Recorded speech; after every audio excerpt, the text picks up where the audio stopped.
Hi everybody, I'm here to entertain you with a sex scene. It's from my novel, Her Virtue. It's a sequel to Gaston Leroux's The Phantom of the Opera. Here you will meet a lovely couple, Eric the Phantom and Christine. They have a lot to work through, and yet they can still come to some sort of understanding, as they certainly do here. Christine felt annoyed. Why did she have to be with this man?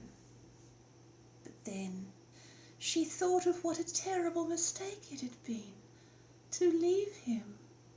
Best not dwell upon that. No one had invested so much in her welfare as Eric had. Since her father's death, no one else had cared for her so tenderly over so many years.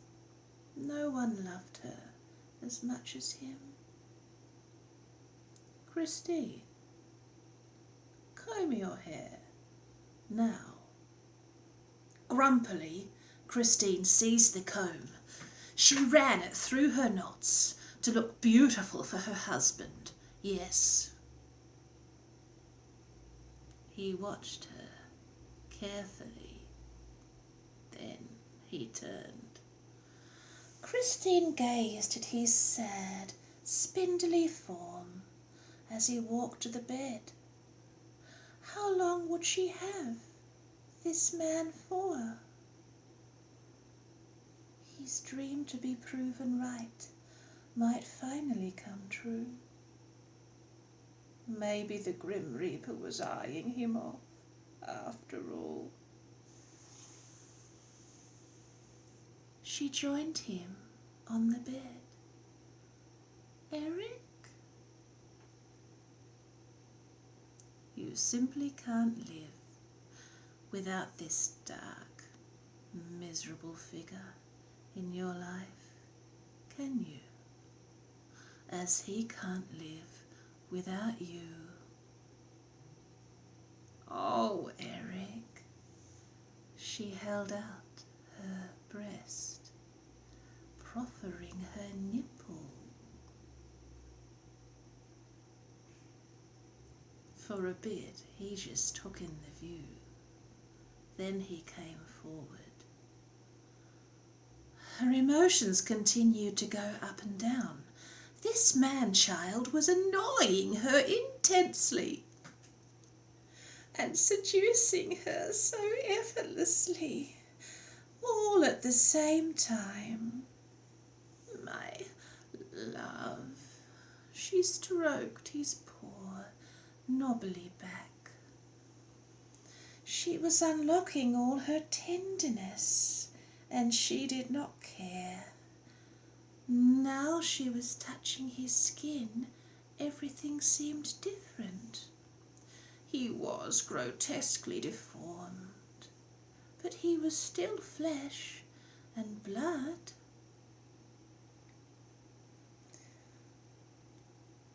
Christine sighed. Why did he have to do that? He was moving against her bud. That part of her flowered. He locked her in place.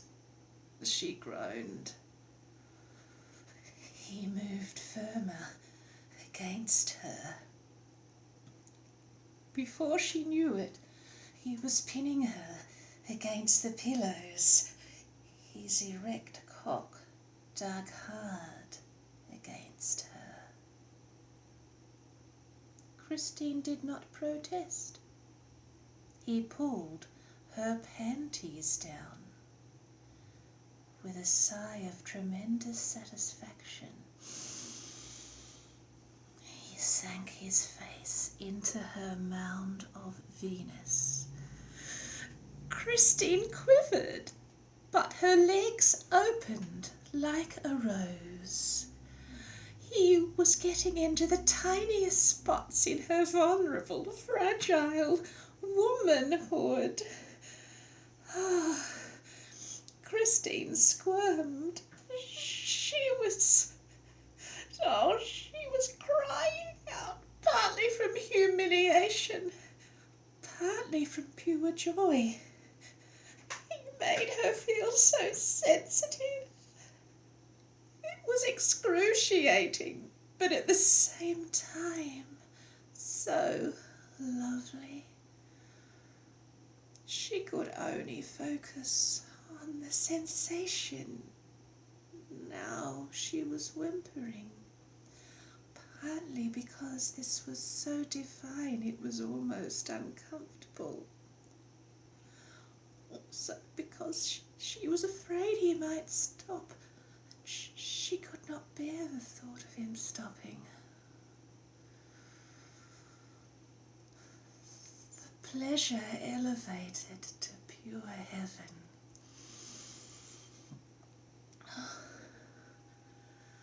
She cried out, her body arched. There was a shocking sensation of fluid surging. She was letting go. Christine looked up, astonished. Her fluids had leaked out, and so had her trauma.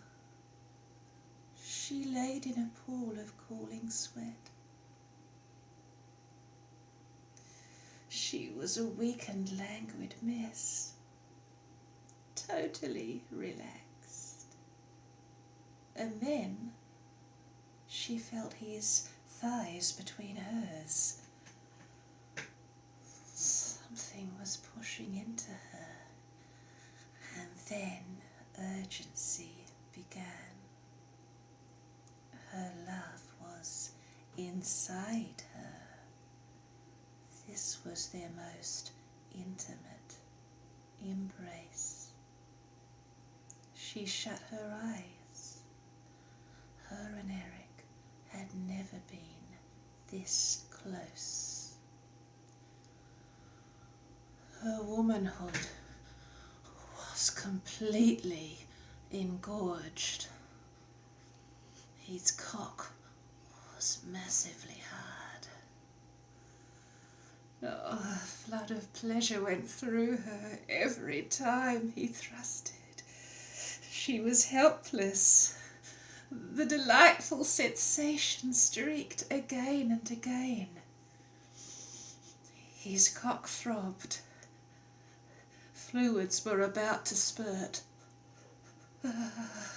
Profuse sweat was breaking out. Eric's voice was roughened by his fearsome screaming.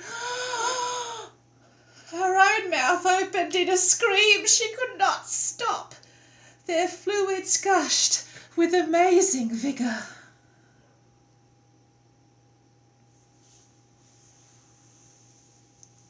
Christine did not remember later much of what happened afterwards.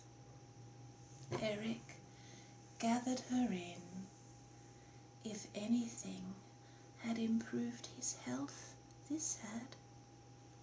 My Christine, you enjoyed that? Yes, my dear husband.